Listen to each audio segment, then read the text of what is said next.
Protection advocate act માટે આજે અમારા ગુજરાતના તમામ એડવોકેટશ્રીઓએ આજે તમામ કલેક્ટરો અને તાલુકા મથકે મામલતદારને આવેદન આપેલું છે। દિવસે ને દિવસે વકીલો ઉપર હુમલા થતા હોય છે। જામનગર માંડો, કચ્છ માંડો, ગમે ત્યારે વકીલોને મર્ડર કરે છે, મારકૂટ કરે છે, ખોટી રીતે હેરાન કરે છે।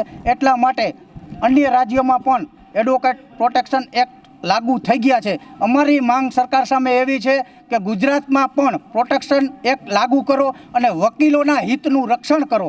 અને જો તમે આ ટૂંક સમયમાં કામ નહીં કરવામાં આવે, આ કાયદો ઘડવામાં નહીં આવે, તો અમે ચોક્કસ ગાંધી ચિંધ્યા રસ્તે માર્ગે આંદોલન કરશું, શાંતિપૂર્વક ઉપવાસ કરશું।